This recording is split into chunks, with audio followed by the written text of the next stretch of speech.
Bonjour, Bonjour. ça y est, c'est bon. Ah ouais. Vous m'entendez, les filles? Oui. Alors, attends, je dis juste à Laurent que c'est bon.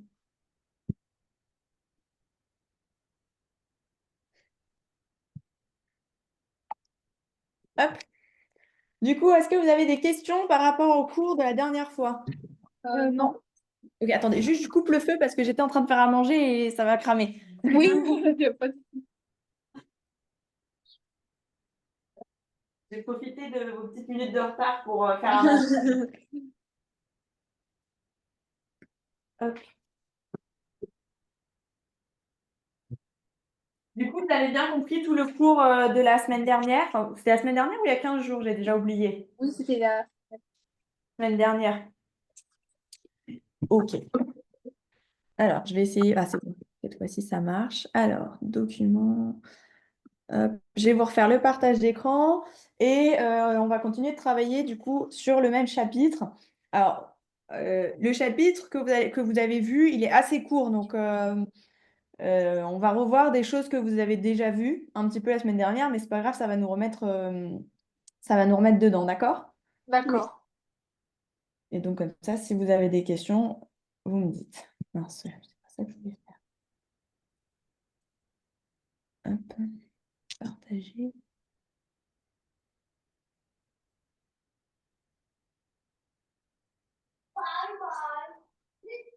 Est-ce que vous voyez mon écran?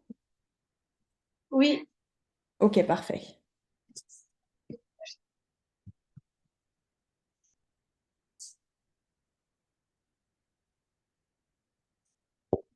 C'est comment déjà votre prénom? Je sais même plus si je vous ai posé la question la semaine dernière ou j'ai Euh, oublié.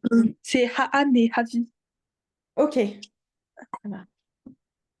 Hop. Donc vous voyez bien là le partage de mon écran avec le cours? Oui. Ok.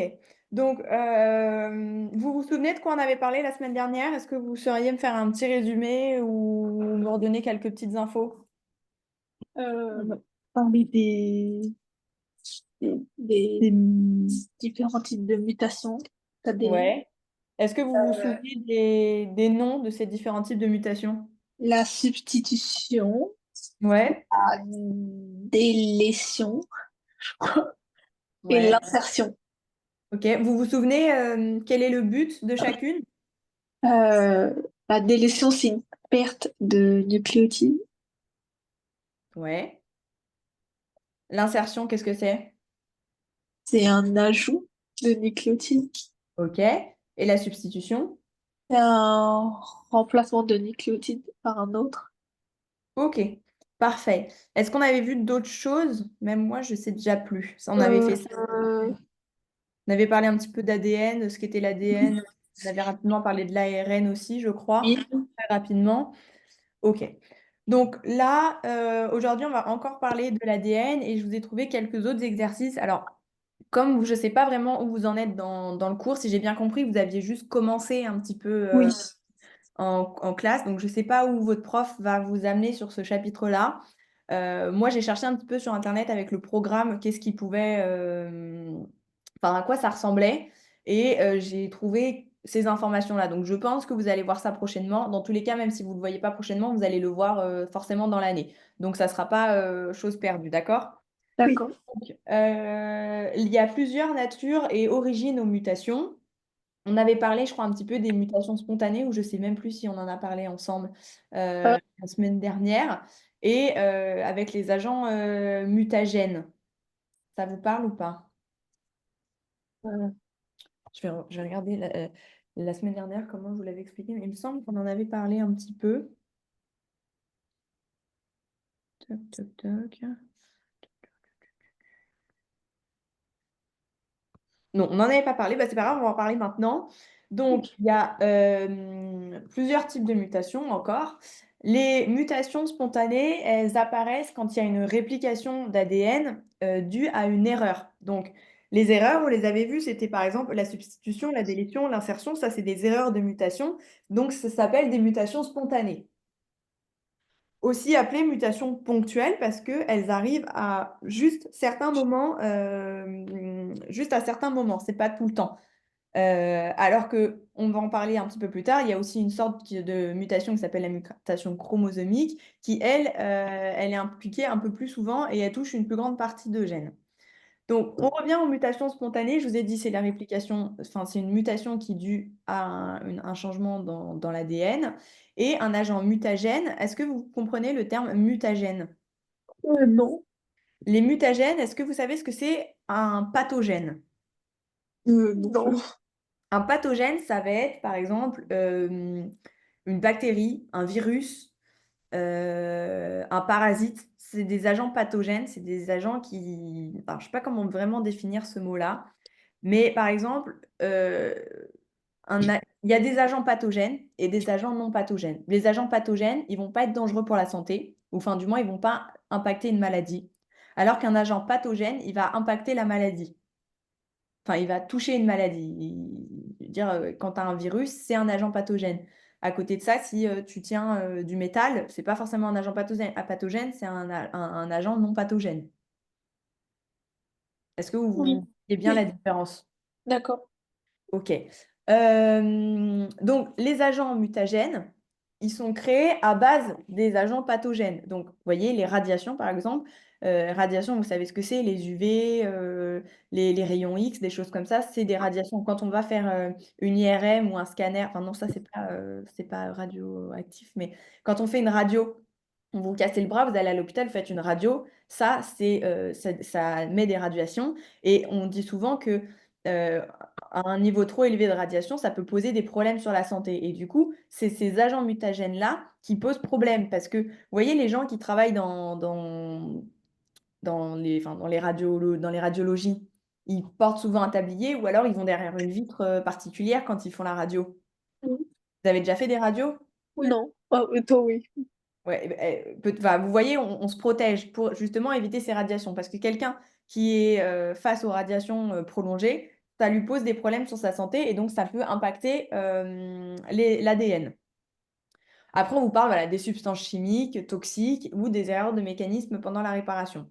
La réparation, vous vous souvenez, on en a parlé un petit peu la semaine dernière, c'était quand on retire le brin et il y a un nouveau brin qui se forme. Oui. Vous en rappelez? Ok, donc ça, c'est des erreurs d'agents mutagènes. Il faut bien faire la différence entre mutation spontanée et mutation par un agent mutagène, d'accord? Parce que les deux sont pas pareils. Vous avez compris la Oui. différence entre les deux? Oui. Ok. Ensuite, donc différents types de mutations et leurs effets. On en avait parlé donc la semaine dernière avec la substitution, délétion, insertion. Donc ça, j'en reparle pas, vous avez bien compris. Et donc je vous l'ai dit, ça, c'est des mutations ponctuelles. Ça affecte un seul nucléotide ou plusieurs, dans le cas surtout de la délétion et de l'insertion. Mais ça arrive ponctuellement. C'est pas à chaque fois qu'il va y avoir un problème ou à chaque cycle, c'est vraiment spontané. S'il y a ou il n'y a pas. D'accord. Donc là, on parle de la mutation chromosomique. La mutation chromosomique, c'est quand ça touche une portion du chromosome ou plusieurs gènes. Là, on est vraiment sur quelque chose de plus important. Est-ce que vous avez une idée d'une mutation chromosomique importante, qui est bien connue et qui représente la définition que je viens de vous donner? Euh, Est-ce que vous avez une idée? Ah, vous me dites non. Non. excusez-moi, je mange mon goûter en même temps, mais je m'en mets partout. Y a pas de souci. Euh, la, hum, une mutation chromosomique, est-ce que ça vous parle? Il y a une maladie chromosomique qui vous vient en tête là. Non. Vous avez déjà parlé de la trisomie 21? Est-ce que vous connaissez Oui. la trisomie 21? Oui. Vous savez ce que c'est? C'est quoi, il est un chromosome de plus? Alors, bon, je ne sais plus si c'est un chromosome de plus ou de moins, mais enfin, je l'ai su, mais j'avoue que j'ai oublié. Mais en fait, c'est qu'il y a il y a un problème sur un chromosome en particulier.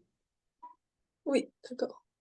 Donc, ce problème-là sur un chromosome en particulier, il touche tout le chromosome. Il touche pas que une partie ou qu'un nucléotide présent sur le chromosome. Il touche l'entièreté du chromosome. Donc, on appelle ça une mutation chromosomique. C'est qu'il y a un problème sur un chromosome entier. C'est pas une portion, c'est tout le chromosome, ou alors vraiment une grande portion. OK? Oui.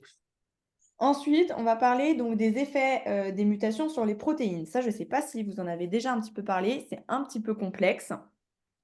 Il y a trois types de mutations qui touchent les protéines. Donc, on a la mutation silencieuse, la mutation de faux sens et la mutation de non-sens. Il faut faire attention à ne pas les confondre et concentrez-vous bien là-dessus parce que c'est assez compliqué. Je vais essayer de l'expliquer le mieux possible. Après, on a un exercice, plusieurs exercices dessus. Est-ce que le tableau en dessous, vous l'avez déjà vu? Est-ce que ça vous parle, ce tableau-là? Non. Donc, je vais vous expliquer le tableau avant de vous expliquer ce que c'est la mutation silencieuse, faux sens et non-sens pour qu'on vous compreniez bien. Ce tableau-là, jamais on va vous demander de l'apprendre. En général, vous l'aurez toujours avec vous si vous avez besoin de parler de mutation de protéines. Normalement, votre prof est censé toujours vous donner ce tableau-là. D'accord. Après, comme je vous ai dit, il y en a certains, comme les codons stop. Ceux-là, si on vous demande juste de parler du codon stop, on ne vous le donnera pas, il faut l'apprendre. Vous vous souvenez des codons stop, lesquels c'était? UAA, UAG, UGA. Parfait. Vous vous en souvenez ou vous avez triché?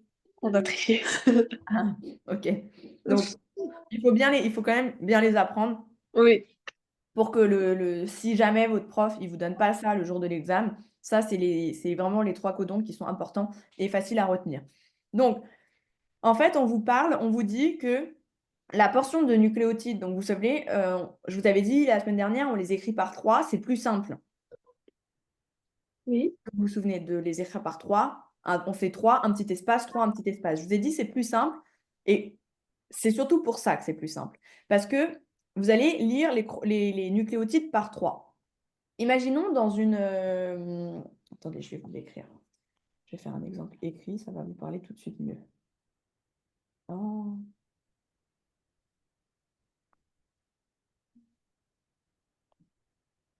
Ok. Imaginez, vous avez vos nucléotides ici. A, T, C, G, A, T, C, A, G. Le tableau là, il nous dit par exemple, on va regarder ce triplet de nucléotides. À quoi il appartient? Est-ce que vous le voyez? Euh, Je l'ai tellement écrit au pif que ça se trouve, ça n'existe pas. Hmm.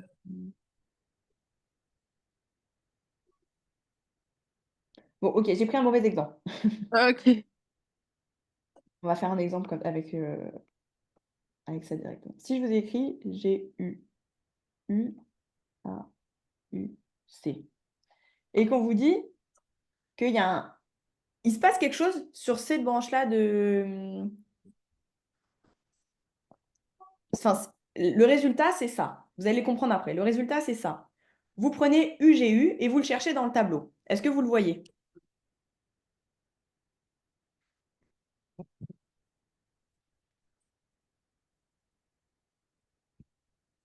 Alors, pour que ça soit facile à lire, ici, déjà, vous avez les lettres.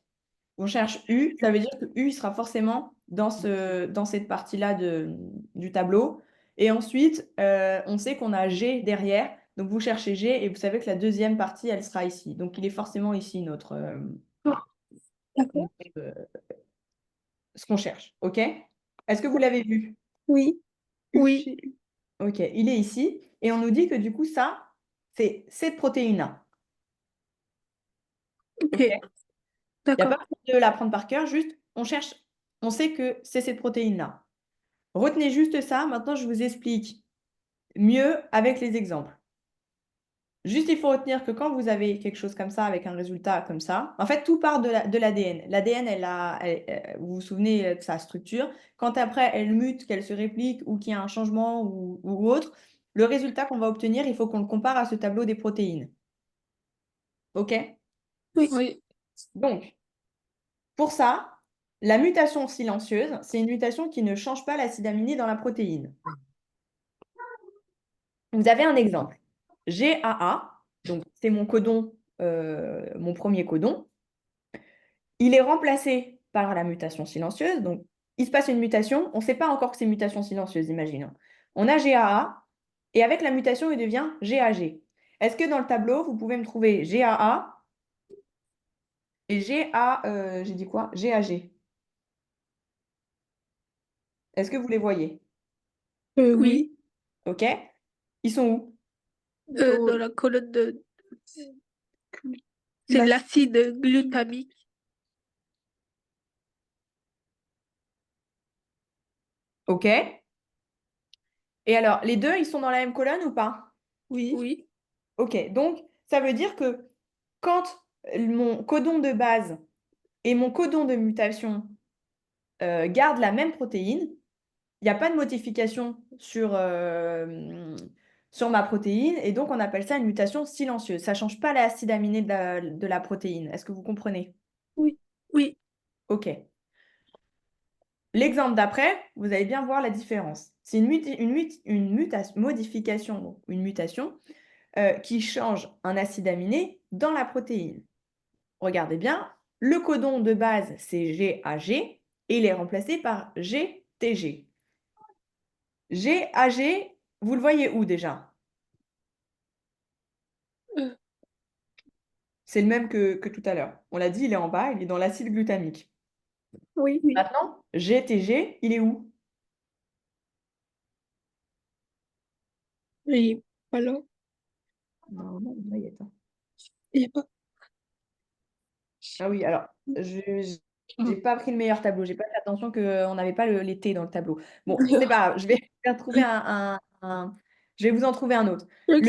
Le, le T, normalement, il est dans la valine. On a une colonne aussi de T, normalement, à la place des U. On a une colonne de T. D'accord. Et les U, vous savez quand est-ce qu'on les utilise? Non. C'est pour les ARN messagers. Ah, d'accord. Ok. Donc, on s'en occupe pas pour le moment. Enfin, on a un exemple pour le non-sens avec, mais je vais regarder. J'ai pas fait attention quand j'ai fait le tableau qu'il n'y avait pas les T. Mais du coup, GTG, je vous le dis, il est dans la colonne des valines. Donc, il code pas pour la même protéine. La première est codée pour l'acide glutamique. Et là, le GTG il code pour la valine. Donc, il y a une modification de la protéine. On appelle ça une mutation faux sens. OK? D'accord. Est-ce que vous avez compris ou est-ce que vous avez une question par rapport à ça? Non, c'est bon. C'est bon? OK. Maintenant, la mutation de non-sens, c'est une modification qui transforme un codon portant un acide aminé en codon stop prématuré. Vous vous rappelez les codons stop, on les a dit tout à l'heure, sans tricher, c'est quoi? UAA, UAG et UJA. OK. Bon, je ne sais pas si vous avez triché, mais c'est pas grave. Donc, ça veut dire que on a, par exemple, CAA, donc qui, quand on le cherche dans le tableau, il est pour CAA. Il est ou pas?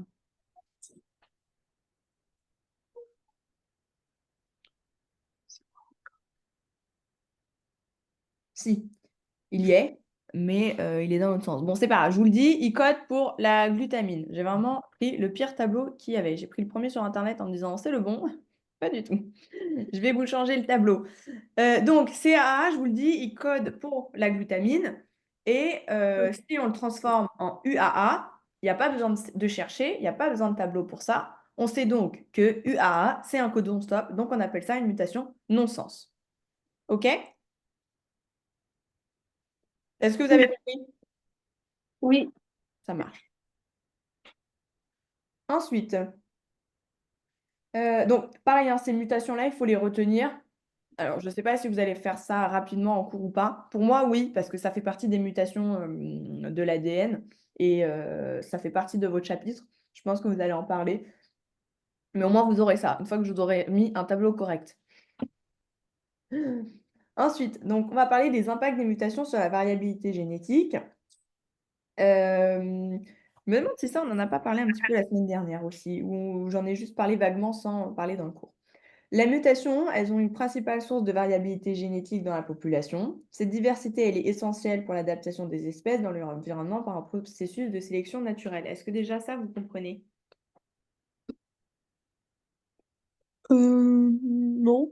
Trop. Non? Ça, c'est juste pour vous expliquer que la mutation, en général, elle est génétique. C'est juste D'accord. pour dire ça. Elle est génétique et après, comme vous le savez, on en a parlé, à partir de la génétique, on a des problèmes qui peuvent survenir, les mutations ou autres. Il y a pour la mutation génétique, il y a plusieurs facteurs qui peuvent entrer en compte. Elles peuvent être neutres, bénéfiques ou délétères. Je ne sais pas, on en a parlé ou pas la semaine dernière? Je ne sais plus. Hmm. Mais donc là, ça concerne que les mutations à variabilité génétique, hein. Donc quand elles sont neutres, ça veut dire qu'elles ne vont pas affecter la fonction de l'organisme. Donc, par exemple, quel exemple je pourrais vous donner de concret? Euh, Imaginons, vous avez, c'est pas vraiment un bon exemple, mais on va faire un exemple comme ça, mais c'est pas vraiment un exemple qu'il faudra reprendre pour ça, mais vous allez bien comprendre. J'ai les yeux bleus, et votre mère et votre père, ils ont les yeux verts. C'est un exemple. La mutation qu'il y a eu sur leur gène, enfin, sur votre gène pendant que vous étiez petite, on va dire ça, enfin, pendant la formation, pendant le développement, il est passé que le gène des yeux verts se transformait en gène des yeux bleus. Mais ça n'affecte pas votre vie, ça n'affecte pas votre organisme. Vous n'êtes pas malade parce que vous avez les yeux bleus. Oui, Est-ce que vous voyez ce que je veux dire? oui, Ok, donc on appelle ça une mutation neutre. Ça affecte pas votre santé, ça affecte pas la fonction de la protéine. Enfin, le changement, il n'a pas de problème ou de conséquences enfin, mauvaises pour vous. Ok? oui, Ensuite, quand elle est bénéfique, ça veut dire qu'elle va augmenter les chances de survie. Là, il y a un exemple concret, vous allez sûrement en parler aussi en classe, c'est un super exemple. Il y a certains animaux. On dit que les girafes, par exemple, elles ont commencé, quand elles ont commencé à exister, elles n'avaient pas des longs coups. Alors, je ne sais pas si c'est vrai ou pas, hein. Je ne sais pas si c'est une théorie ou si c'est vraiment un truc scientifique, mais moi, on m'en parlait en classe en me disant, les girafes, quand elles étaient jeunes, enfin jeunes, il y a très longtemps, quand elles ont commencé à exister, elles n'avaient pas un cou long. Et en fait, pour s'alimenter, elles mangeaient souvent en hauteur. Et à force, bah, il y a eu un phénomène génétique qui a fait que, fur et à mesure, bah, les girafes, elles ont eu des longs coups. Et donc maintenant, toutes les girafes ont un long cou, mais il y a des années, elles n'avaient pas de long cou. Et donc, du coup, ça serait une mutation qui a apparu sur du long terme pour permettre qu'elles aient un long cou et donc qu'elles puissent s'alimenter correctement. Et donc, ça, on appelle ça une mutation bénéfique parce que c'est pas neutre parce qu'il se passe quelque chose, mais c'est pas délétère parce que ça empêche pas quelque chose. C'est positif sur l'animal. Est-ce que vous comprenez? oui, Ok. Et donc, du coup, à l'inverse, une mutation qui va être délétère, ça veut dire qu'elle va nuire à l'organisme et, euh, et que du coup, ça va donner des défauts de protéines. Donc, ça peut causer une maladie ou alors, au contraire, ça peut être, je sais pas, alors, j'ai pas non plus d'exemple tout de suite, mais c'est une mutation, dans tous les cas, qui sera pas bénéfique pour la santé. Soit ça va être, par exemple, une mutation de couleur. Imaginons demain, tous les lions, ils sont rouges. Ou toutes les gazelles, plutôt. Toutes les gazelles, elles sont rouges. Bah, ça va être enfin, un problème pour elles, parce que du coup, elles vont être vues plus facilement dans la savane, et elles peuvent être mangées plus vite. Est-ce que vous Oui, comprenez? oui, Donc ça, on appellerait ça une mutation délétère parce qu'elle va nuire à la bonne santé ou au développement de l'animal. oui, d'accord. Ok? Ou après, ça peut être genre, des mutations qui vont provoquer des cancers ou des maladies très graves qui vont endommager la santé. Et... Bon, ça, on ne le voit pas, ça sera vu par un médecin.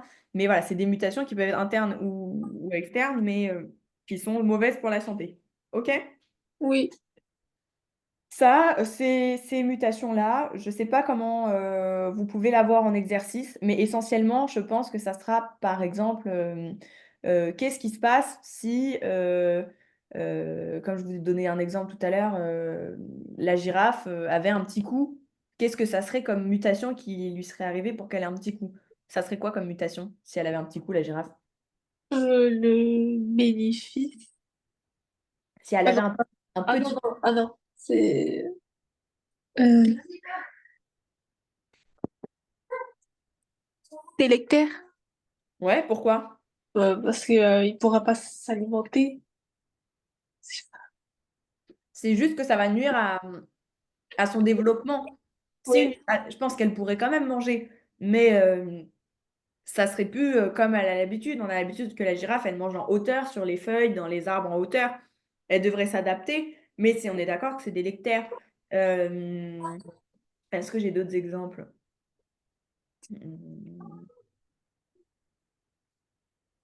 Là, comme ça, non. J'essaierai sinon de vous en trouver des exemples de mutations, mais est-ce que vous avez vous avez compris le principe ici des mutations? Oui. Sûre et certaine? Oui. Ok.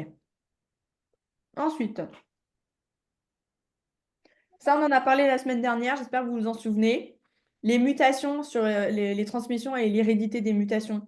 On avait parlé la semaine dernière, on a dit qu'elles touchaient les cellules somatiques ou les cellules germinales. Oui. Qu'est-ce que c'est la cellule somatique? C'est toutes les cellules, sauf les cellules des appareils reproductrices.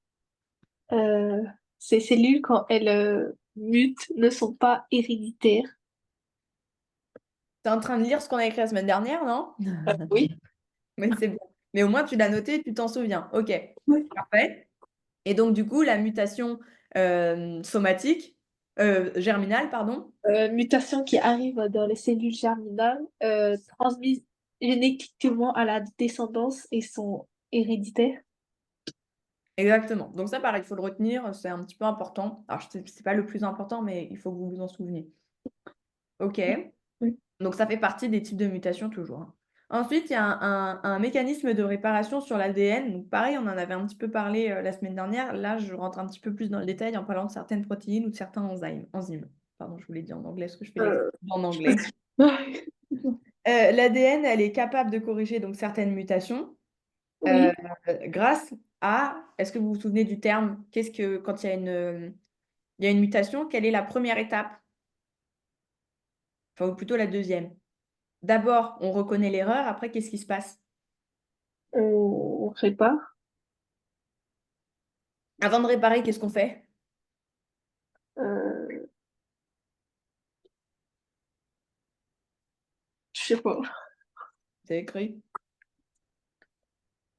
Grâce à enfin, on détecte l'erreur et après, on va exciser le nucléotide endommagé. Vous vous souvenez? Ah oui. On va le couper.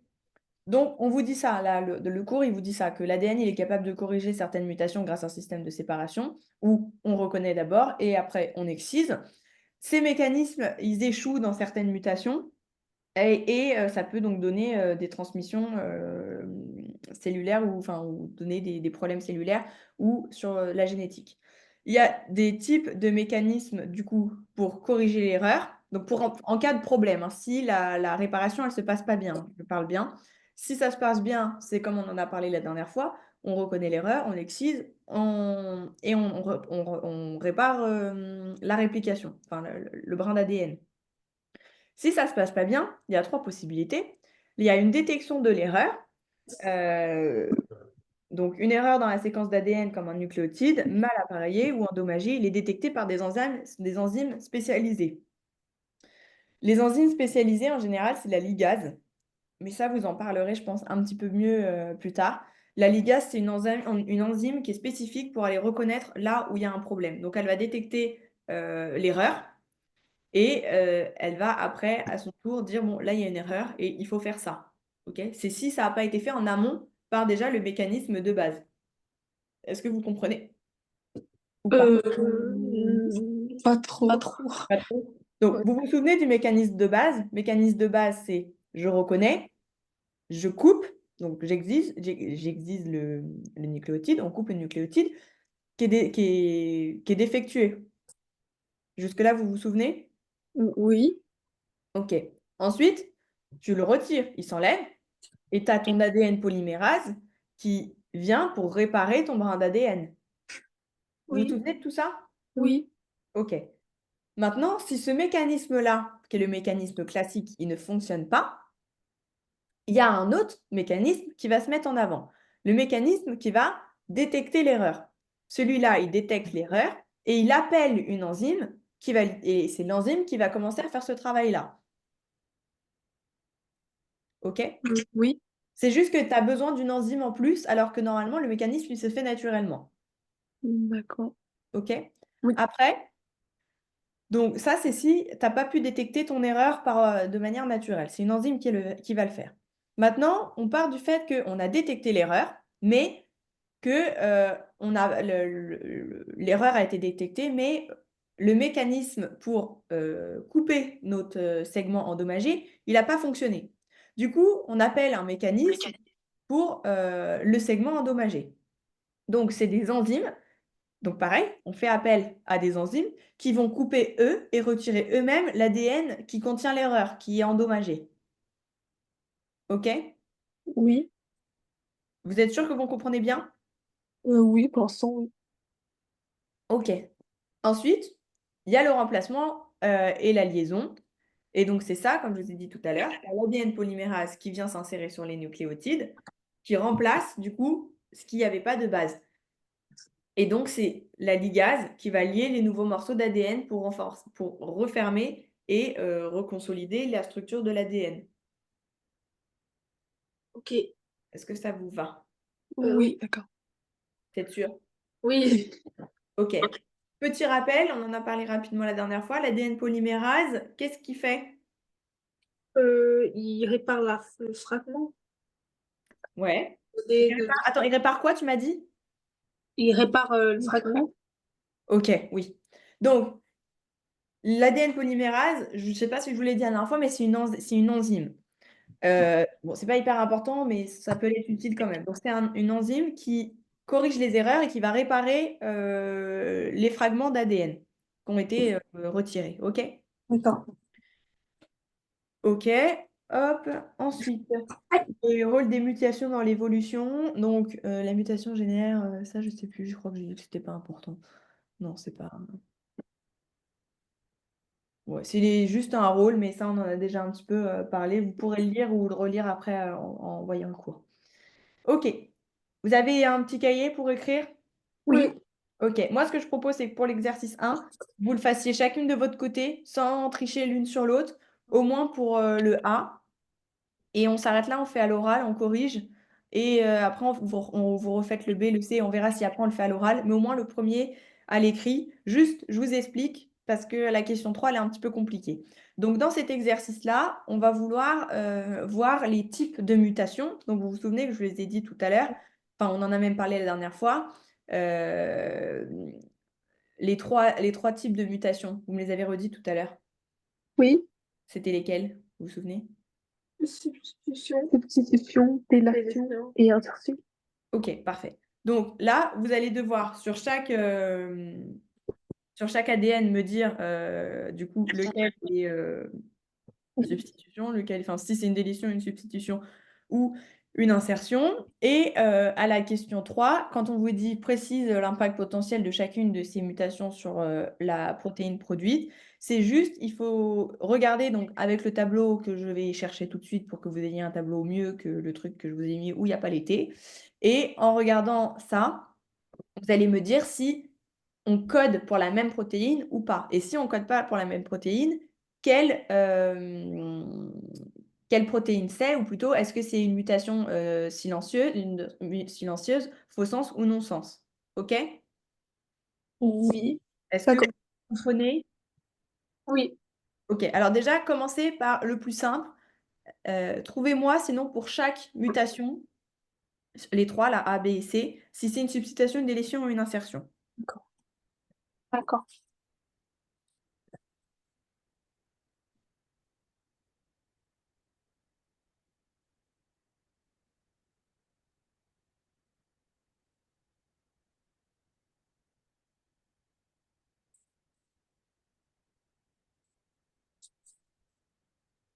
Et moi, je vous cherche un tableau correct en attendant.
Vous me dites hein, quand vous avez fini. Hein.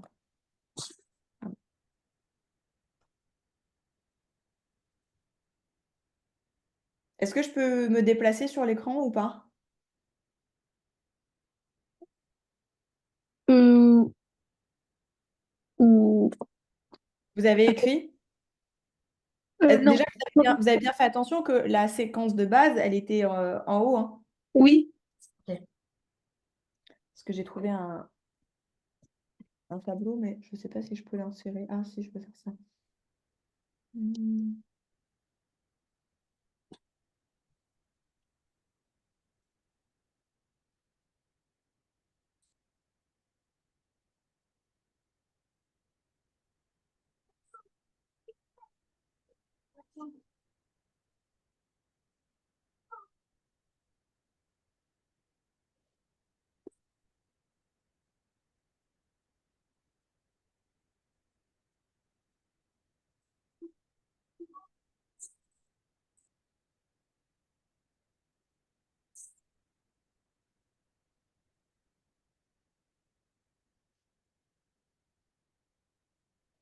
Vous y êtes ou pas?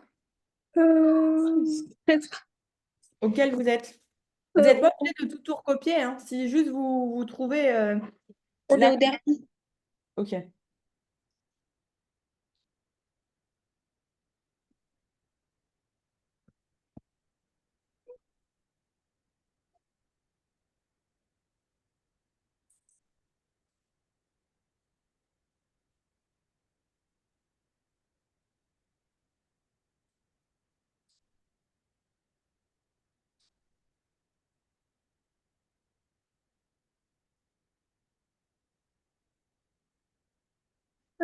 C'est bon pour la question 1. Ok. Alors, du coup, pour vous, qu'est-ce que c'est? Pour la A, c'est une substitution en position 4. Ok. La B, c'est une délétion en position 9. Ok. Et la dernière, c'est une substitution en position 7. 5, 6, 7. Parfait. Ok. Très bien. Vous avez trouvé la même chose toutes les deux? Il n'y a pas eu d'erreur? Oui, dans les deux, c'est bon. Ok. Les deux, c'est bon. Donc maintenant, euh, si on n'a pas fait ça, vous n'avez pas fait identifier chaque type de mutation. Si. Euh, Hop. Non, je dis des bêtises. C'est bon, ok. Préciser donc l'impact potentiel de chacune de ces mutations sur la protéine produite. Est-ce que le tableau est assez grand ou pas? Est-ce que vous le voyez ou c'est bof si je fais comme ça? euh, Non, en fait, il est tout flou. ouais, c'est un peu flou. Ouais, alors attendez, parce que c'est dommage, il était bien celui-là. Euh, Je vais en trouver un, sinon je vais aller. Je sais que dans mes cours, j'en ai.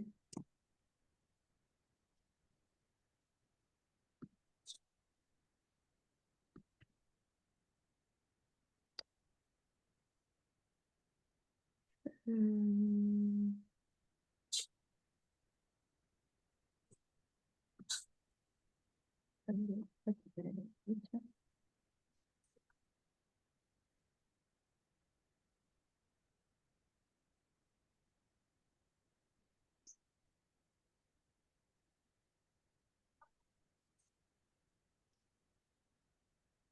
Vous avez un deuxième téléphone, si vous pouvez regarder, vous, sur Internet. Oui, attendez. Je pense que ça sera moins flou que si moi je le remets sur le PDF. D'accord. Écrit.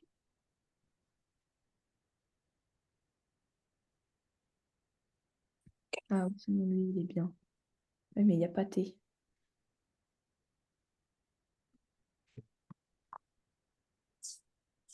Non, c'est pas celui-là. Ouais, chercher un Ouais, tableau. vous Oui. écrivez tableau code génétique ATCG. Ok.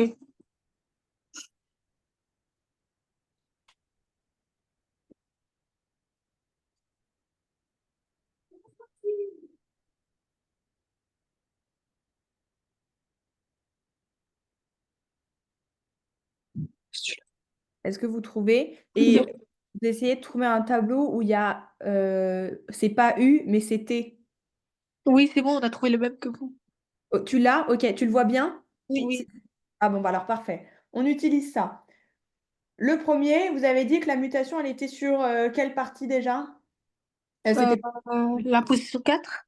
Ok, donc vous prenez tout tout le groupe de 3 nucléotides. Donc vous avez donc GGC.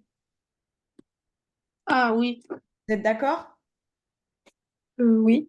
Ok, donc dans le tableau, il faut que vous cherchiez GGC. Normalement, il est censé y être.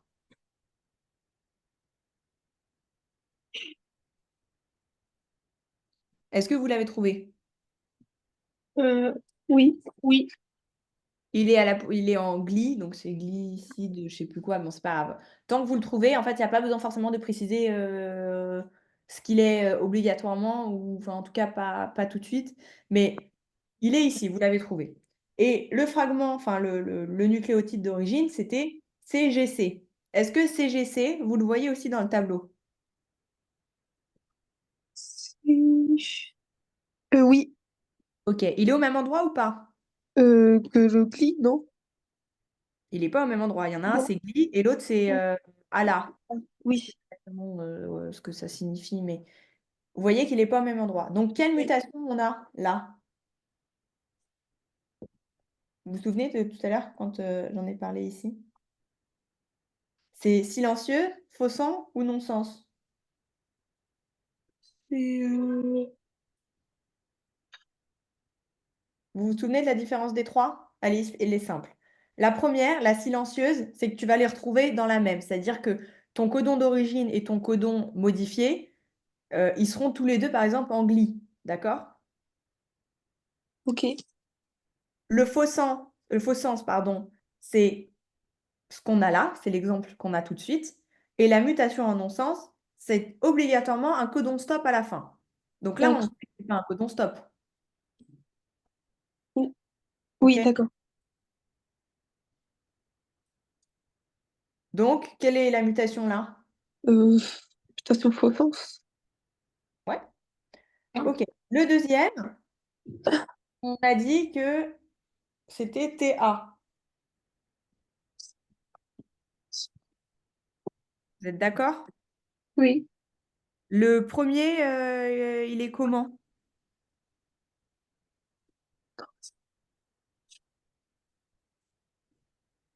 Vous, vous pouvez répéter, s'il vous plaît? Alors, vous souvenez ou pas la semaine dernière quand on a parlé des mutations comme ça? Là, qu'est-ce que vous allez chercher dans le tableau? Vous allez chercher juste TA ou vous allez chercher autre chose? On va chercher TAA. Ah non. Alors, tu dois Non. chercher TAA parce que on le cherche. On le cherche, il va falloir qu'on le cherche pour qu'on puisse savoir. Mais ici, tu as perdu un nucléotide. Tu dois quand Euh, même en avoir 3. Donc, tu prends le nucléotide qui est derrière. Tu prends oui. G. Tu es d'accord? Oui. Enfin, vous êtes d'accord? Oui. Donc, TAG dans mon tableau, il est où? Dans le stop. C'est là. Oui. Et ah, c'est là. Stop, stop. Dans le stop. C'est pas des chronostops comme je vous les ai appris tout à l'heure. Mais D'accord. ils font partie dans le code génétique, ils font partie des récepteurs qui codent stop. Et c'est pour ça, des fois, pour certaines choses, on a besoin du tableau. OK? Vous apprenez pas cela, apprenez ceux que je vous ai donnés la dernière fois. OK? Donc, ils codent là. Et TAA, ils codent où? TAA dans stop aussi. OK? Donc, du coup, c'est quoi comme mutation? Station silencieuse. Une mutation, pardon? Silencieuse. T'es sûr? Alors, ah oui, c'est vrai que celle-ci, je me souviens plus exactement. Euh, Pour moi, non, c'est pas une mutation silencieuse, même s'il n'y a pas de modification. Pour moi, c'est quand même une mutation de faux sens.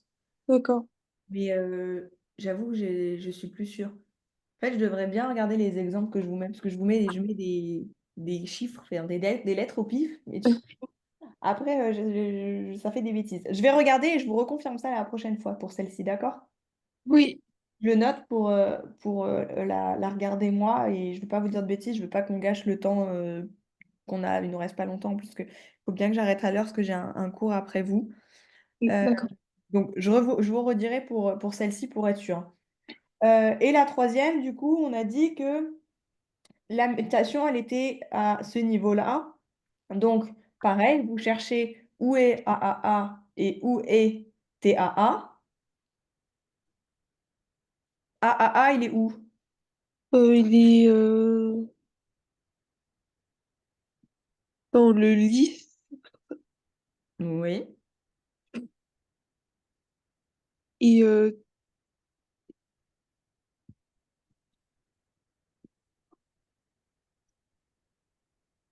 Et l'autre? t'es dans le stop. Voilà. Donc, super exemple encore pourri que je vous ai choisi, parce que du coup, c'est l'inverse. Imaginons que vous aviez fini par le cordon stop et que le premier était AAA. Vous auriez dit quoi? Si Euh, c'était l'inverse, on avait d'abord AAA qui se transformait en TAA. ok. Non-sens. Non? On a dit que celui-là, c'était le codon stop. Ah mince. Faux sens. Je pense. Ok.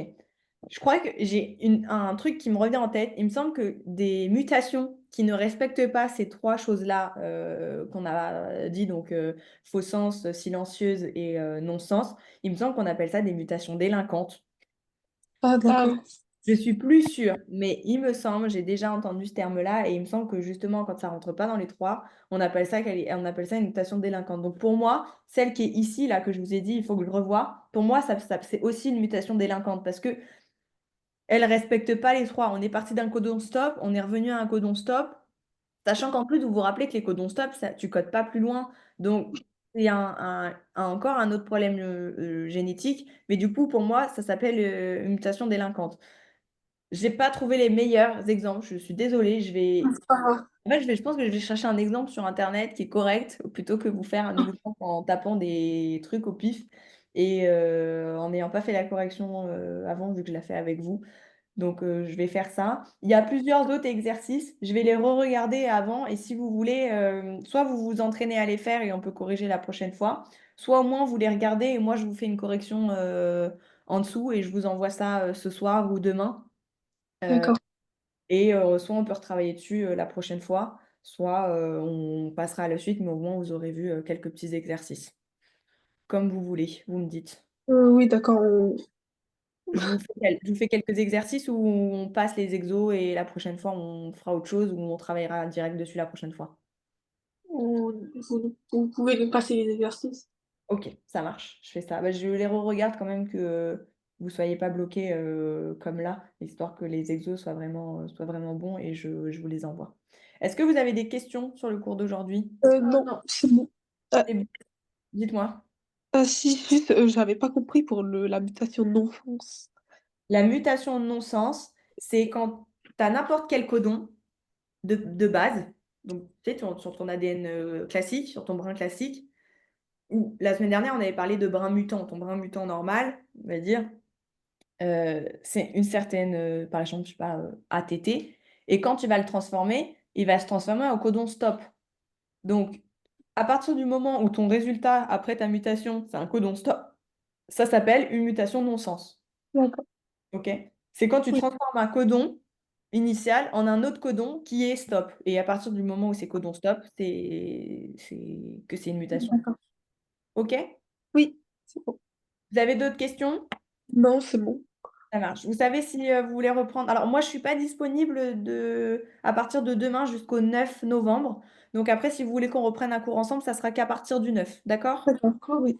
Ok, je vous laisse me tenir au courant pour que si vous avez besoin pour, je crois que c'est mercredi 13, il me semble, quelque chose comme ça, je puisse bien caler l'heure à 16 h si ça vous va, parce que j'ai une autre personne aussi qui m'a demandé pour des cours en SVT et qui est aussi intéressée par ce créneau, donc que je sache bien, vous, je sais que vous ne pouvez pas plus tard, Donc, dites-moi bien et si possible D'accord. assez rapidement si je bloque toutes les semaines, par exemple, le créneau à 16h pour vous. OK? D'accord. Merci. On se tient au courant par message et moi, j'essaie de vous envoyer ça le plus rapidement possible. D'accord? Pas de souci. Bonne Merci. soirée les filles, au revoir. Merci à vous aussi.